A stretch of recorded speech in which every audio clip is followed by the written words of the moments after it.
You've found Dreamtime Science, a peaceful corner where we unravel the mysteries of our universe one whisper at a time. Let the gentle current of discovery carry you towards sleep. You know what's fascinating? I've been thinking about how a place as vast and dry as the Sahara Desert might one day be transformed into a lush forest. There's something remarkable about imagining a landscape so harsh and endless, suddenly filled with trees and life. And tonight, I want to share some surprising ideas about how that might actually be possible. It's like dreaming about changing the world, one grain of sand at a time. Should you find solace in these cosmic lullabies, consider becoming a regular dreamer by subscribing. Share what topics intrigue your curious mind in the comments below.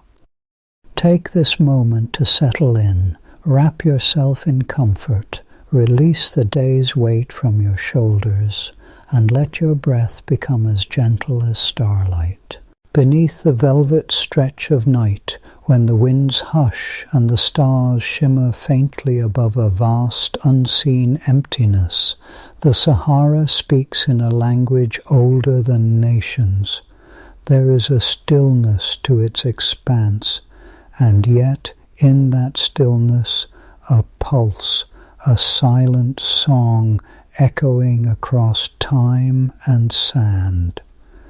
The Sahara Desert, largest of the hot deserts, is not just a place upon the earth, but a presence in the collective imagination, a boundless sea of shifting dunes and ancient mysteries. Tonight, let us drift together into its immensity, listening for the delicate harmonies that linger between grains of sand and the currents of history, myth, and possibility. As daylight fades, the dunes lose their golden glare and settle into cool shadows, their crests and hollows painted softly by the moon. Here, in the present, the Sahara is a place of extremes. It sprawls across northern Africa, an ocean of aridity nearly the size of the United States, more than 9 million square kilometers of land, where rain is a rare and precious event. Temperatures can soar past 50 degrees Celsius by day, then plunge near freezing at night.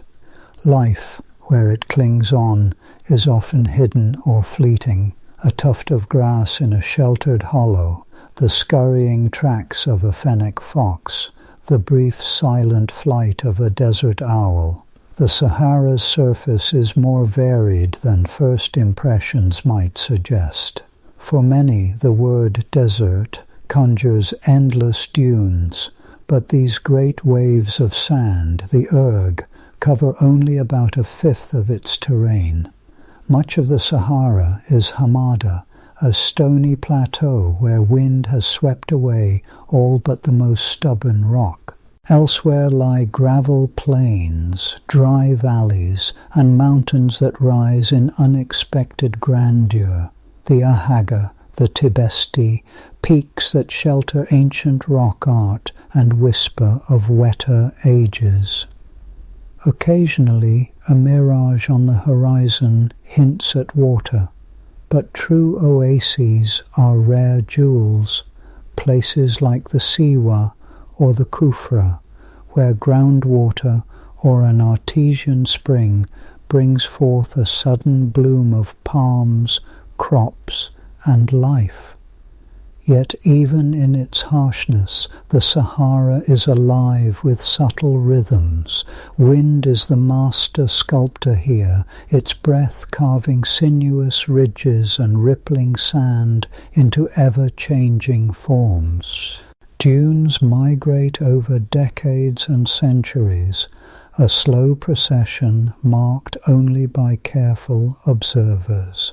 The air is often dry and clear, granting a view of the sky that is unclouded and infinite, a canvas for the Milky Way, for meteor showers, for the rising of ancient constellations. And beneath the sand, hidden from view, lie the bones of rivers that once flowed, and fossils of creatures that swam or lumbered across a green Sahara long vanished. To visit the Sahara, even in imagination, is to stand at the edge of endurance and wonder. Human settlements are rare and clustered around water, the Berber villages, Tuareg encampments, and a scattering of towns that have persisted for centuries, sometimes longer. For the people of the Sahara, survival is a daily negotiation with thirst and sun, a knowledge passed down in songs, stories, and practical wisdom, the shape of a well's opening, the direction of wind-borne grains, the silent cues of the stars. For outsiders, the Sahara has always been more than just a place.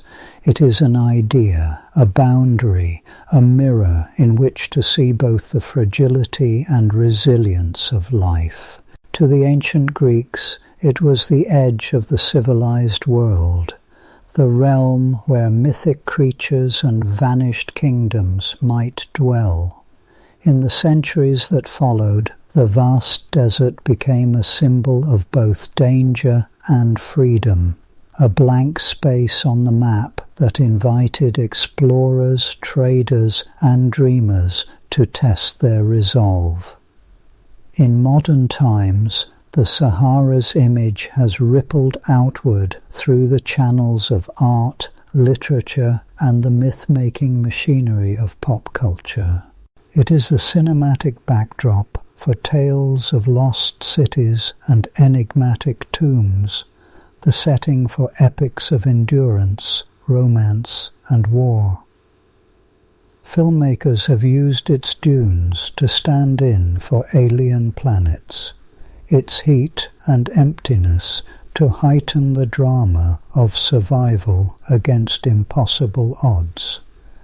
The desert's silence has become a metaphor for inner searching, its storms for turmoil and change.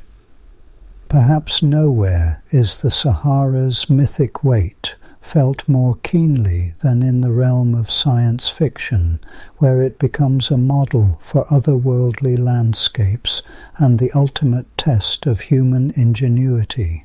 Frank Herbert's Dune, for example, draws deeply from the imagery and ecology of deserts like the Sahara, transforming them into the planet Arrakis, a place where water is more precious than gold, and survival depends on a profound understanding of the land's rhythms.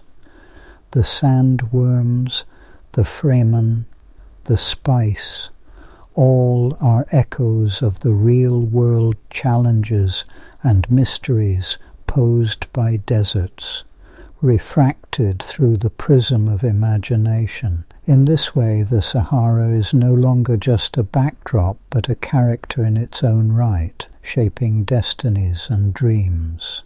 But the entanglement between the Sahara and the future does not end with fiction. There is a scientific allure to the desert that calls forth visions of transformation and renewal, of bending the laws of nature to reawaken what once was green.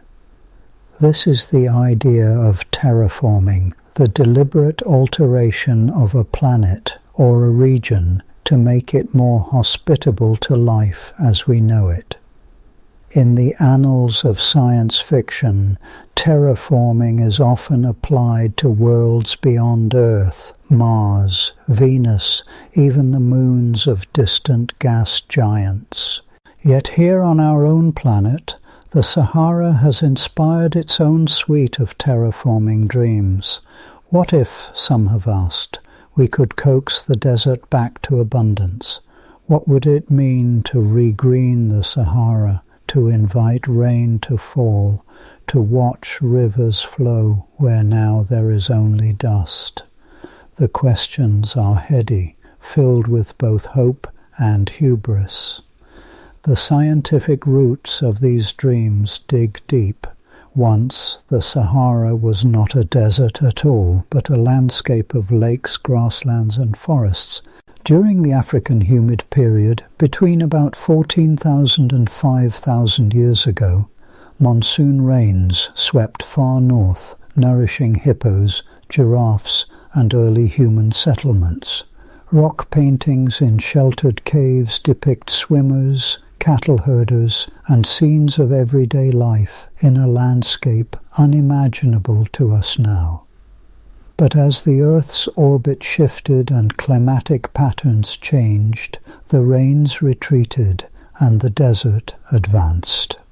The memory of a green Sahara lingers in the fossils beneath the sand, in the salt flats that mark vanished lakes, in the genetic traces of ancient peoples.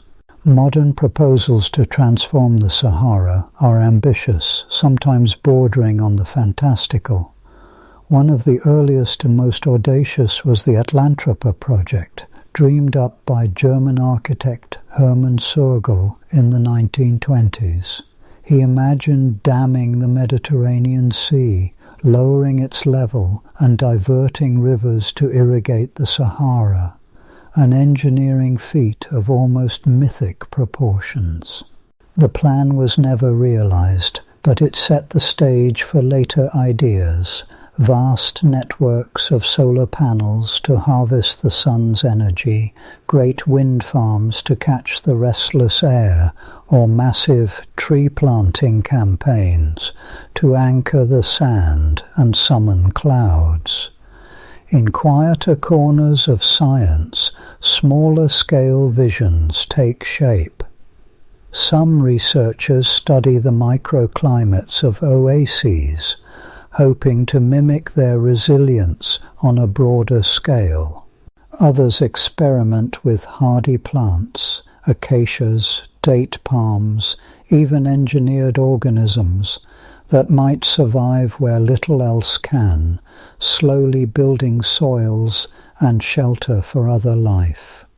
There are projects to harvest fog and dew, to dig deep for ancient aquifers, to use the power of the sun not just for energy, but for desalinating water or driving greenhouses. The science of terraforming, even here on Earth, is a delicate dance between possibility and consequence. The Sahara is not empty. It is a living system, however austere, with its own patterns and denizens. Any attempt to alter it risks unforeseen ripple effects on the migratory birds that cross its vastness, on the delicate balance of rainfall and evaporation, on the peoples whose lives are woven into its fabric. The very scale that makes the Sahara alluring as a canvas for transformation also makes it profoundly complex and unpredictable. Yet the dream persists, fueled by both necessity and imagination. The world's population grows, climates shift, and the pressure to find new land for food, water, and energy mounts. The Sahara, silent and immense, seems to offer a blank slate, a place where new technologies might be tested, new futures might be written, but in its silence is also a warning. The desert remembers. Its sands hold the memory of rivers and forests, but also of civilizations lost to drought, of plans gone awry. As the night deepens and the cool air settles over the dunes, one might listen for the echoes of these dreams and fears mingling with the desert's own song. There is a hush to the Sahara, a sense of waiting, not just for rain, but for understanding. Its mythic status endures because it stands at the crossroads of what is and what might be, a place where science, story, and longing converge. In the world's imagination, the Sahara is both obstacle and opportunity, a proving ground for the limits of endurance and perhaps for the limits of human ambition. Its present state, stark and beautiful, is a reminder of the forces that shape our world, the tilt of the earth, the flow of air and water, the slow work of time. Its mythic presence in culture is a testament to the power of landscapes to haunt and inspire, to draw forth both fear and hope. And its role as a canvas for terraforming dreams challenges us to think deeply about what it means to change a place, to intervene in the dance of nature and time. As moonlight pools in the hollows of the dunes and the stars wheel overhead, the Sahara's silent song continues. It is a melody without words, but not without meaning, a call to remember the past, to respect the present, and to imagine the future. All around, the sand shifts gently, a whisper of what was and what might be, waiting for the next note in the desert's long and unfinished symphony. Somewhere beyond the horizon, the first hint of dawn is stirring, and with it, new questions. What secrets lie beneath the sand, and what stories do the rocks and fossils hold? How did the Sahara become what it is today, and what lessons linger in its ancient bones? These are not questions with simple answers, but in the quiet before sunrise, the desert invites us to listen, to wonder, and to follow the echoes wherever they may. The wind over the Sahara has long been a silent sculptor, etching its signature into the dunes with endless patience. Its rhythms, ancient and undisturbed, once seemed an immutable truth, a landscape so vast, so seemingly inhospitable, that any vision of verdure appeared a distant fantasy. Yet, as the world's hunger for solutions to climate change grows, the notion of making the desert bloom has gained a tantalizing allure. The mirage of green, shimmering on the horizon of scientific possibility, beckons with promises and pitfalls alike. As you drift deeper into the sands of contemplation, imagine the first bold strokes of such an undertaking, a latticework of irrigation canals glinting under the relentless sun, fleets of desalination plants perched along the Mediterranean coast, their throats parched for the endless blue of the sea, seeds sown from airplanes, falling like hopeful rain upon the arid soil. The initial vision is intoxicating, conjuring a Sahara transformed into a cradle of new life, a belt of green bisecting the golden continent. But as with all grand dreams, the devil is in the details, and in this case the details are legion, woven from threads of ecology, climate, society, and the limits of our own comprehension. For beneath the surface lies a web of interconnections, delicate and profound, that even the most sophisticated models struggle to predict. Begin with water, the lifeblood of any terraforming fantasy. The Sahara's ancient riverbeds, now dry as bone, hint at a time when these lands once echoed with the calls of hippos and the splash of crocodiles. To resurrect such abundance would demand an astronomical quantity of water. Consider the scale. To irrigate even a tenth of the Sahara, one would require rivers rivaling the Nile, themselves fed by rain and snow from distant mountains. Yet the Sahara is ringed mostly by arid lands, with scant rainfall and no great sources to draw upon. Enter the modern Prometheans, engineers and planners who propose to slake the desert's thirst not from rivers but from the sea. Desalination, powered by the boundless sun or by the wind that sweeps incessantly across the dunes, could in theory supply fresh water to nourish crops and forests. Yet desalination is no panacea. It produces brine, concentrated salt water that, if carelessly returned to the sea, threatens to poison coastal ecosystems. The energy demands, while mitigated by renewables, are colossal. Even the mere logistics of piping water hundreds of kilometers inland pose challenges that border on the Herculean. Assume for a moment that water flows and seeds take root. The first shoots of green emerge, tentative and fragile. Here the complexities deepen. The soil of the Sahara is not merely dry. It is a palimpsest of ancient seabeds, rich in minerals, but often hostile to most modern crops. Salinity, alkalinity, and a lack of organic matter conspire to thwart the ambitions of even the most optimistic agronomists.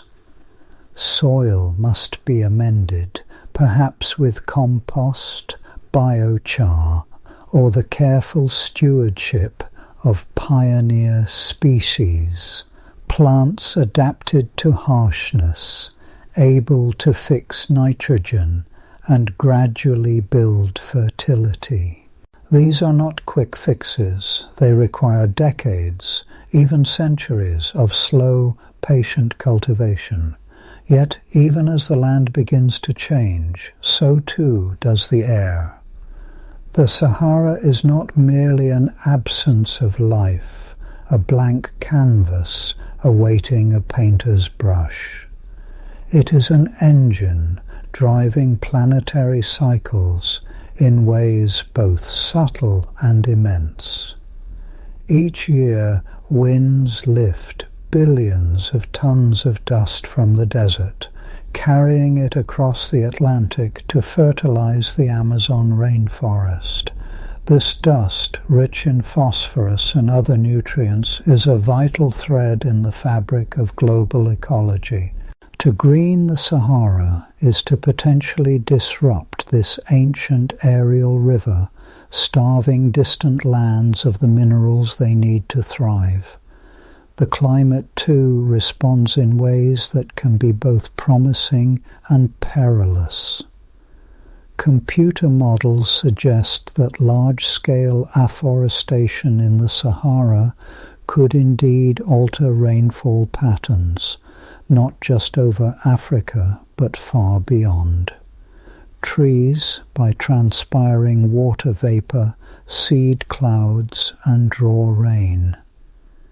In theory, this could create a feedback loop, making the desert more habitable over time.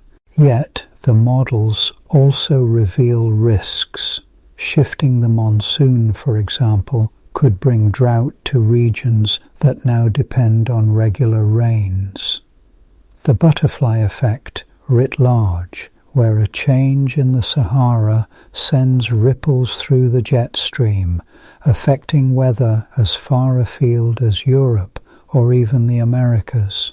Within the boundaries of this dream lie social complexities, layered and labyrinthine. The Sahara is not empty. Its vastness is home to peoples whose cultures have evolved over millennia in harmony with scarcity. Tuareg nomads, Berber traders, communities that have learned the languages of sand and wind. The imposition of forests, farms, and settlements threatens to overwrite these ways of life, replacing ancient rhythms with the clockwork of irrigation schedules and the geometry of fields. The risk of displacement is real, so too the risk of conflict over newly valuable land and water. Who decides what to plant and where? Who reaps the rewards? Whose histories are honoured and whose are erased beneath the roots of olive groves and eucalyptus stands? There is, as well, the shadow of unintended consequence, the possibility that in seeking to heal we wound in ways we could not foresee. One need only look to history for cautionary tales. The introduction of new species, plants, insects, even microbes, can set off cascades of change, some beneficial, others disastrous. The Great Dust Bowl of North America, born of misplaced faith in the plough and the promise of rain, stands as a grim reminder of the hubris that can accompany grand agricultural schemes. The Aral Sea, once a jewel of Central Asia, now a graveyard of salt and memory, withers in the wake of irrigation projects gone awry. In the case of the Sahara, the mere act of changing the albedo, the reflectivity, of the land could set in motion changes that spiral beyond our control. Sand reflects sunlight, forests absorb it. This shift, on a continental scale, could influence the movement of air masses, the formation of storms, the very heartbeat of the climate. Some scenarios suggest a net cooling effect as trees draw down carbon dioxide and create clouds that reflect heat. Others warn of localized warming or of disruptions to rainfall that imperil not just Africa but regions oceans away. Beneath the green veneer, the very biochemistry of the earth would be rewritten. Microbes in the soil, long dormant, might awaken, unleashing nutrients or, conversely, toxins. The balance of methane, nitrous oxide, and other greenhouse gases could shift, for better or worse. Invasive species, carried in on the wind or in the fur of migrating animals, might outcompete native flora, leading to monocultures where once diversity reigned. The mirage of green, then, is both a beacon and a warning. It calls us to imagine what might be possible, yet cautions us to respect the intricacies of what already is. The Sahara is not simply a void to be filled, but a living system, its apparent barrenness hiding relationships that span continents and centuries. And yet the allure persists. For every cautionary tale, there are stories of resilience and renewal. The Great Green Wall, an African-led initiative, seeks to build a belt of trees across the Sahel, just south of the Sahara, not to transform the desert wholesale, but to heal the wounds of desertification and restore balance. In places where water is carefully managed and local knowledge respected, groves of date palms and acacia thrive, providing shade, food, and habitat. These efforts are modest, measured, and attuned to the rhythms of the land, not an imposition, but a collaboration. It is in this tension, between ambition and humility, between the sweep of vision and the grain of reality, that the true complexity of terraforming the Sahara resides. Every intervention is an experiment, a conversation with forces that defy easy prediction. The limits of our understanding are not merely technical, but philosophical. How do we value the desert as it is versus what we imagine it could become?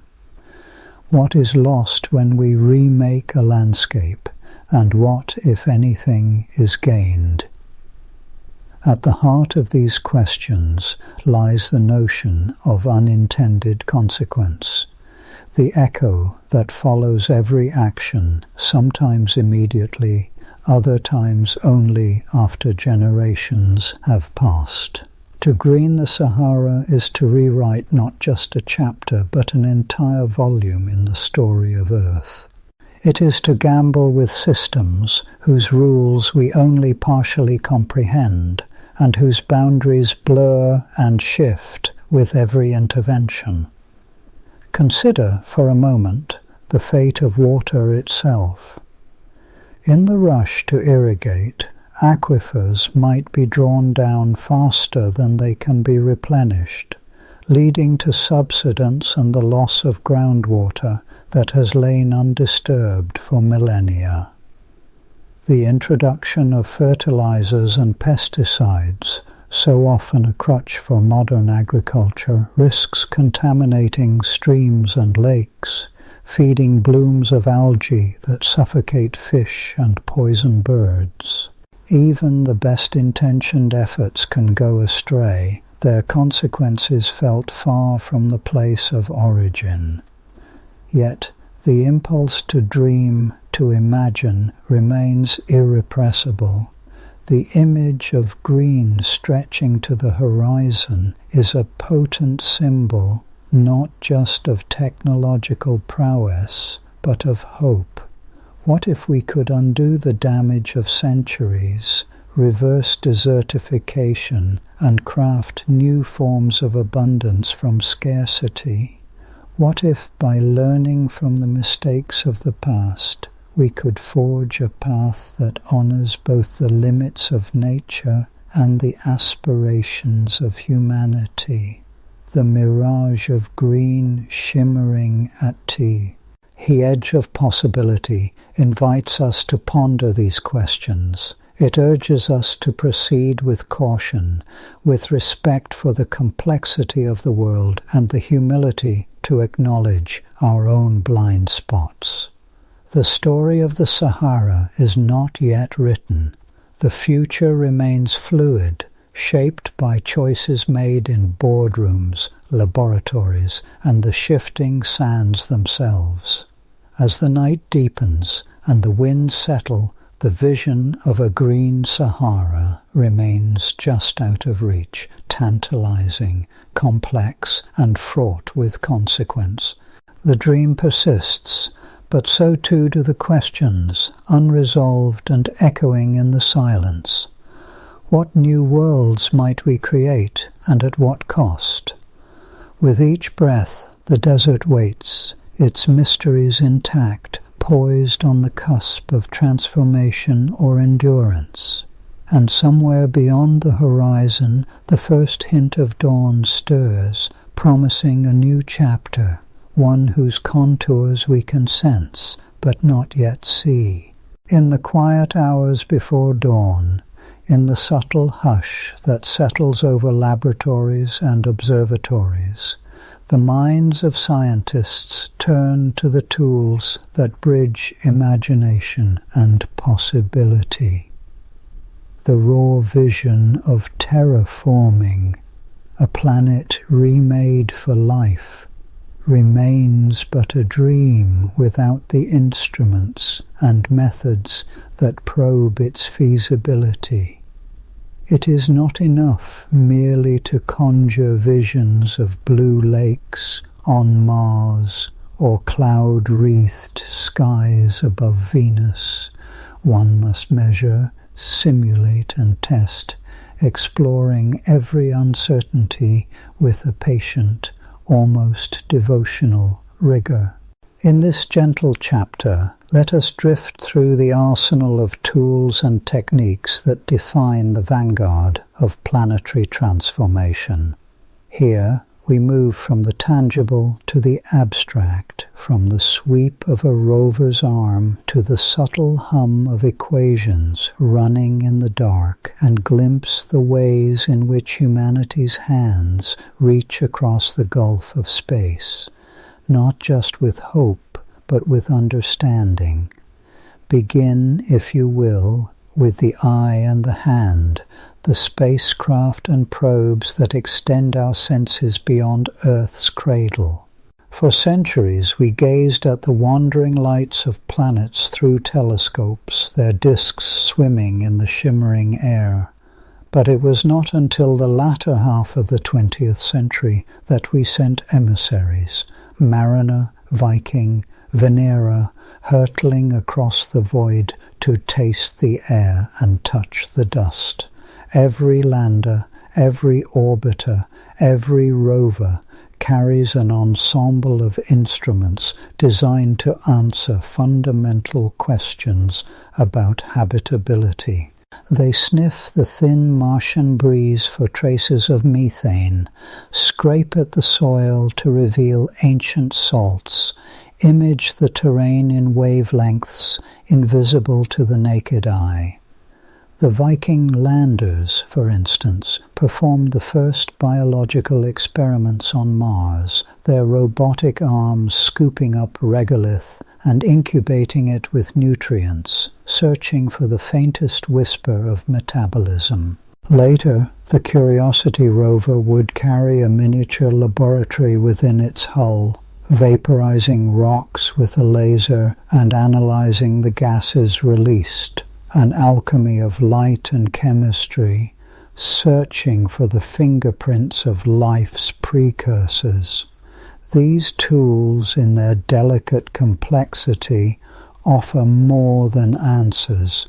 They provide constraints and bounds. Terraforming begins with a census of the available resources. How much water lies locked beneath the surface, in the icy regolith or as hydrated minerals? What is the inventory of greenhouse gases trapped in polar caps or bound within rocks? The instruments of planetary exploration are designed not just to record, but to quantify, to build up the elemental ledgers that any terraformer must consult. X-ray spectrometers, neutron detectors, ground-penetrating radar, all these technologies unspool the hidden tapestries of alien worlds, turning the unknown into a catalogue of potential. Yet for all the reach of our machines, direct observation can only carry us so far. The transformation of a planet is not an experiment to be performed at scale, not yet. Here then, scientists turn to a different set of tools: models, simulations, and analogues. A computer, humming quietly in a dim-lit office, can conjure entire worlds. In the digital realm, the equations that govern climate, chemistry, and geology are distilled into lines of code, their interplay running forward in time at 1,000 years per second.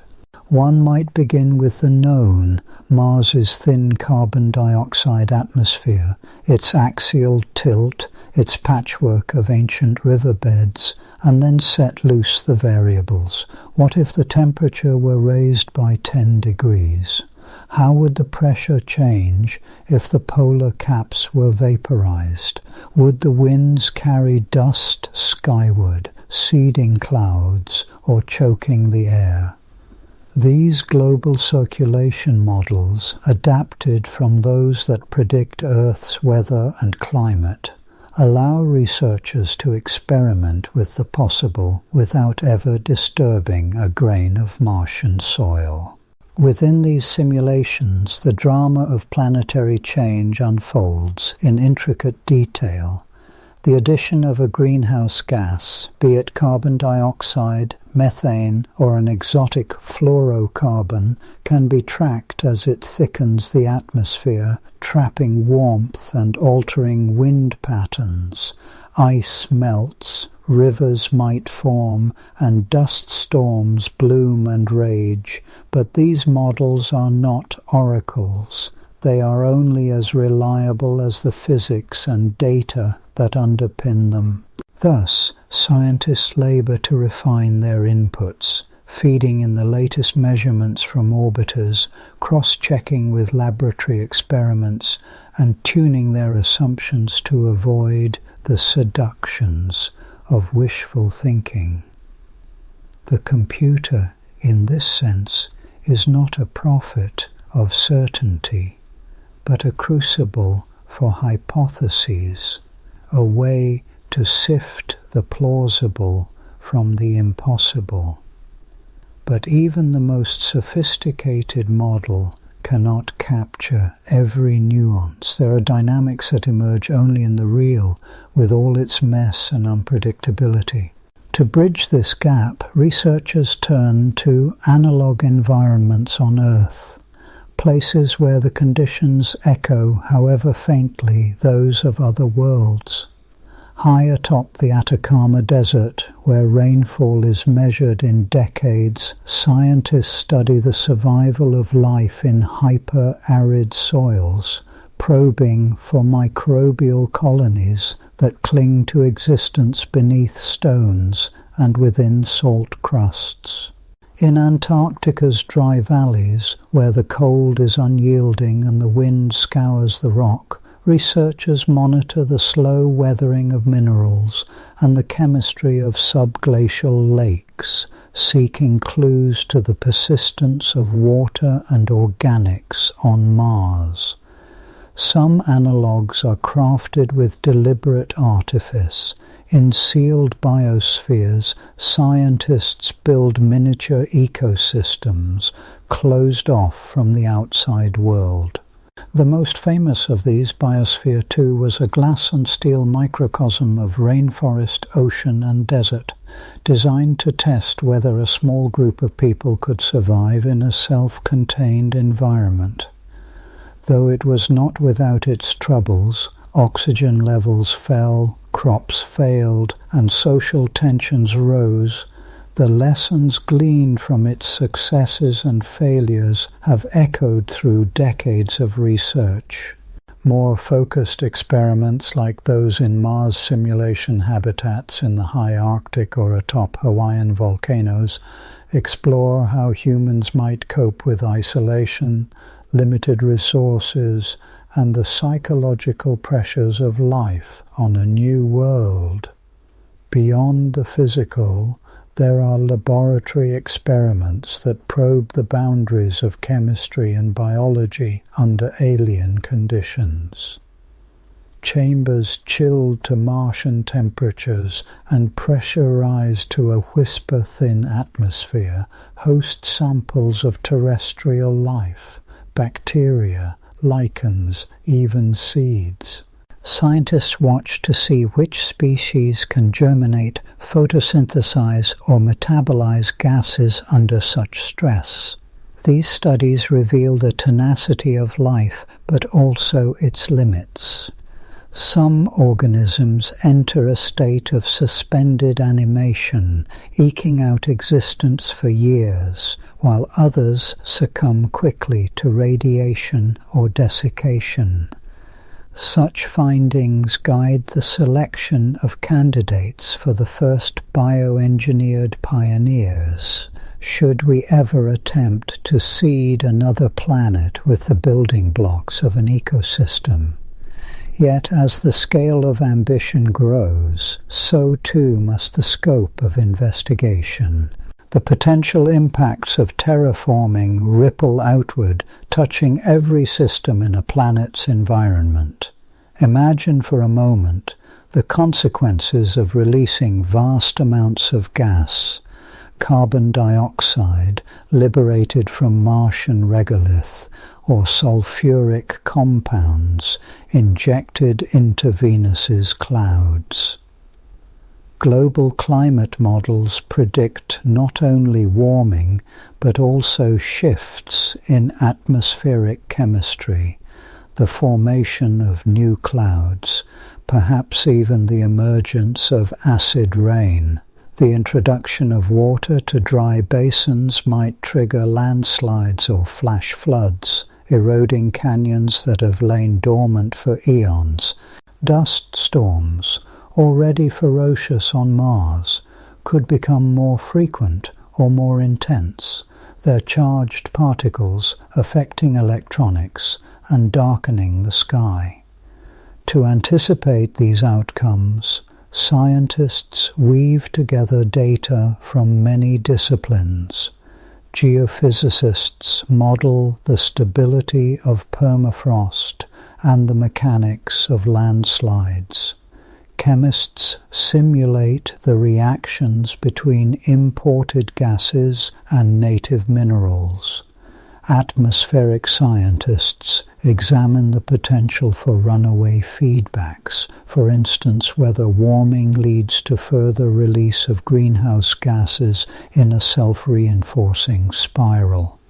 Each of these investigations depends on a suite of specialized instruments, mass spectrometers that parse the composition of air and rock, seismic sensors that listen for the groan of shifting ice, laser altimeters that map the changing contours of the land. The orchestration of these tools is as intricate as any symphony, each contributing its measure to the grand understanding of planetary change. There are, too, the ethical and social tools, less tangible but no less essential.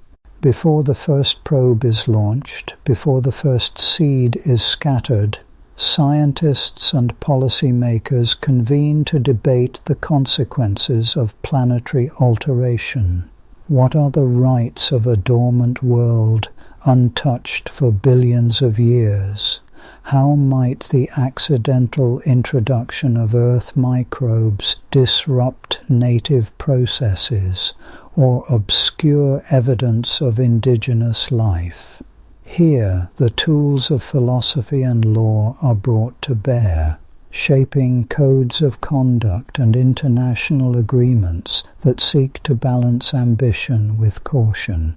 Workshops, conferences, and public consultations serve as crucibles for these discussions, refining the raw ore of intent into the tempered steel of policy. And always there is the act of communication, translating the labyrinthine complexity of terraforming into language that can be shared, debated, and understood.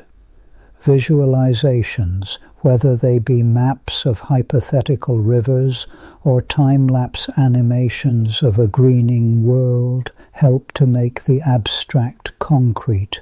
Papers and reports, dense with data and footnotes, anchor the conversation in evidence rather than fancy. Even the stories we tell of red deserts waking to blue dawns, of astronauts watching clouds gather over new seas, are tools shaping the collective imagination and setting the stage for the next steps. Each of these tools, whether forged of silicon or steel, ink or intention, serves not merely to answer questions, but to refine them. The feasibility of terraforming is not a single problem to be solved, but an evolving tapestry of puzzles, each demanding its own approach. Sometimes the tools reveal unanticipated obstacles, a chemical cycle that cannot be closed, a resource that proves more scarce than hoped. Other times they uncover unexpected possibilities, a microbe that thrives against the odds, a mineral deposit that offers a reservoir of hope. The interplay of discovery and constraint is the very rhythm of scientific progress. Yet for all the sophistication of our instruments and the elegance of our models, a fundamental humility persists. The cosmos, in its vastness, resists easy mastery. Each answer begets new questions. Each simulation reveals new uncertainties. The tools we wield are not omnipotent, but evolving, shaped by the very challenges they seek to overcome. In the quiet hours, as data streams back from distant worlds and numbers scroll across glowing screens, there is a sense not of dominion, but of conversation, a patient, ongoing dialogue with the universe. As the night deepens and the stars wheel overhead, scientists continue their watch, refining their tools, honing their questions, and preparing for the day when theory and practice might finally meet. The dream of terraforming remains distant, a horizon ever receding.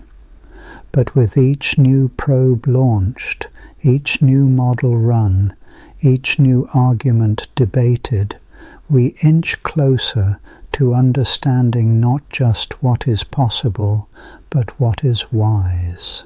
The tools of the trade, probes, simulations, experiments, debates, are not just instruments of transformation, but of reflection. And so the work continues quietly, persistently, in laboratories, in deserts, in chambers chilled to the cold of Mars.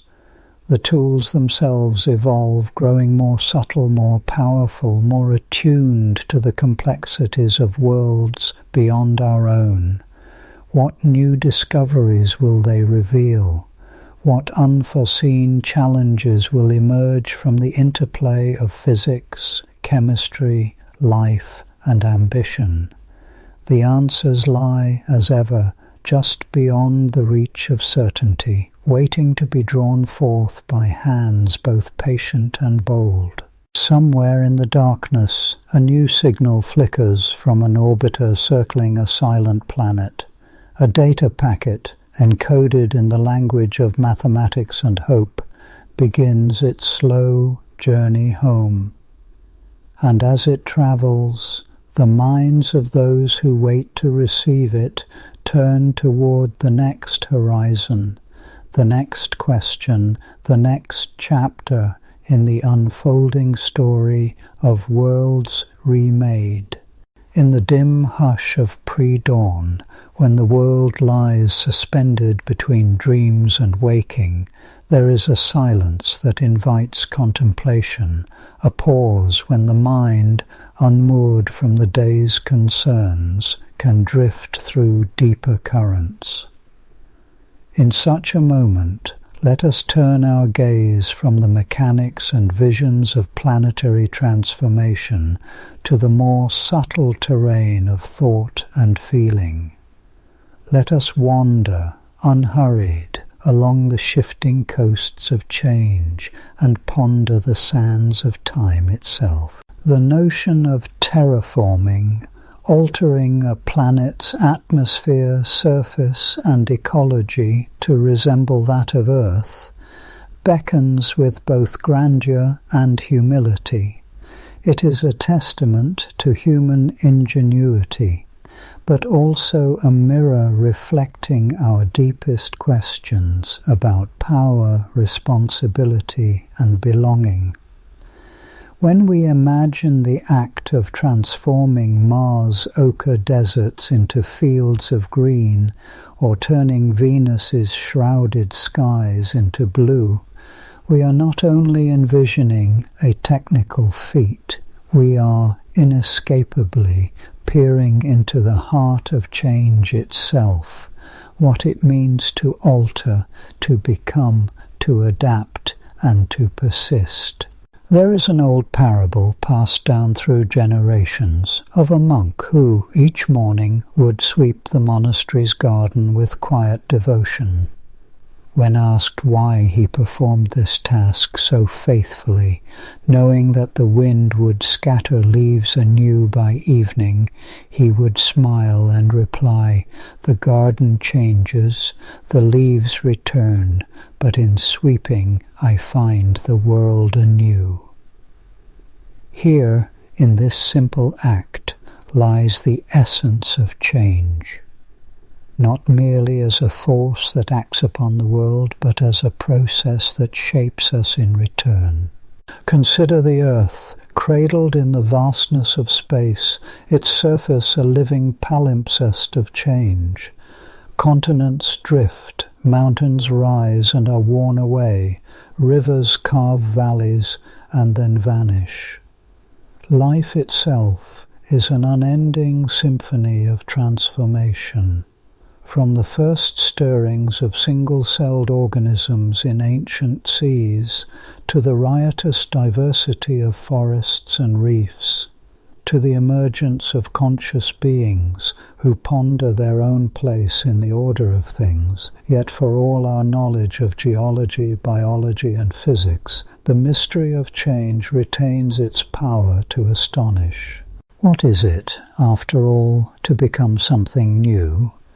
When we speak of terraforming, we are tempted to think in terms of control, as if the future is a canvas upon which we might paint at will. But the truth is subtler, more intricate. Change is not a simple act of will imposed upon matter. It is a dialogue, a negotiation between intention and circumstance, between hope and the stubborn realities of nature.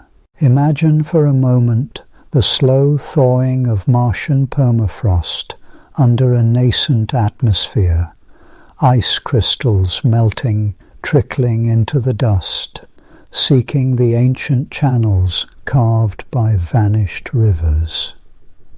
In that gentle flow there is no violence, no sudden rupture. Instead, there is an unfolding, a patient yielding. Change here is not conquest, but a kind of courtship, an invitation for the planet to reveal new possibilities. This interplay is not foreign to us. In our own lives, change often comes not through grand resolutions, but through a quiet accumulation of small choices, habits, and revelations. We do not wake one morning wholly remade. Rather, we are shaped by the gentle, persistent tides of experience. The philosopher Heraclitus, gazing upon the flow of a river, declared that we cannot step into the same river twice. The waters are always changing, and so are we. Terraforming, in its most poetic sense, is an extension of this ancient dance. It is the recognition that worlds, like selves, are not fixed entities, but processes, open-ended, evolving, and inextricably bound to the forces that act upon them. In seeking to transform a planet, we are reminded that all creation is, at heart, recreation, the art of shaping what is given into what might be. But this raises profound questions. By what right do we seek to alter another world? Is the impulse to terraform an act of hubris, a striving to mould the cosmos in our own image, or is it an expression of our longing to belong, to find home in the great expanse? If we are, as Carl Sagan once wrote, star stuff contemplating the stars, do we not also carry a responsibility to tread lightly, to act as stewards rather than conquerors? The sands of time, after all, are not merely a metaphor. On Mars, thin layers of dust and sand drift endlessly, sculpted by winds that have blown for eons. Each grain is a record of change, volcanic eruptions, meteor impacts, the slow retreat of ancient seas. Were we to walk there, our footprints would join the silent testimony of ages. To alter such a landscape is to inscribe our story upon it, but also to erase, in part, the stories that came before. Here, the ethical dimension of terraforming comes into sharp relief. If Mars has ever harbored life, microbial, fleeting, or otherwise, what obligations do we have to preserve its legacy? Even in the absence of life, are there values in the untouched, the pristine, the unclaimed? Is it possible, or even desirable, to leave some corners of the cosmos untouched by human ambition? These questions echo, faint but insistent, in the halls of philosophy and science alike. The discipline of environmental ethics, born of concern for our own planet's fragile balances, now extends its reach to the stars. Some argue for a principle of planetary protection, that we should shield other worlds from contamination, preserving their natural states as best we can. Others see in terraforming a hopeful narrative, the spreading of life, the greening of barren stones, the fulfillment of a cosmic destiny. Yet perhaps the dichotomy is too stark. Between preservation and transformation lies a spectrum of possibilities, a recognition that change is neither inherently good nor bad, but always contextual, always entangled with the web of consequences that unfolds from each act. The earth itself is a testament to this complexity. Our species has transformed landscapes for better and worse, often with unintended results. Forests have become fields, rivers redirected, climates altered. In the Anthropocene, the epoch defined by human influence, change is both our legacy and our burden. And so, as we contemplate the terraforming of other worlds, we are drawn back to our own, this blue, living planet that is both cradle and crucible. Here, change is not an abstract idea, but a daily reality. The slow erosion of coastlines, the shifting patterns of weather, the pulse of life adapting to new challenges. The story of Earth is one of resilience and loss, of creation and undoing, of memory layered upon memory. In this light, the act of terraforming is not so much a departure from Earth as a continuation, a carrying forth of the same restless, creative energy that has shaped our world from its fiery beginnings. Yet it is also an opportunity for reflection, a chance to ask whether we might learn from our past, to act with greater wisdom and humility. For the mystery of change is not only in what is altered, but in what is revealed. When we peer into the ancient rocks of Mars, or trace the chemical traces of vanished oceans, we are seeking not only to remake, but to understand. Each act of transformation is also an act of discovery, a way of learning what a world can become, and by extension, what we ourselves might be.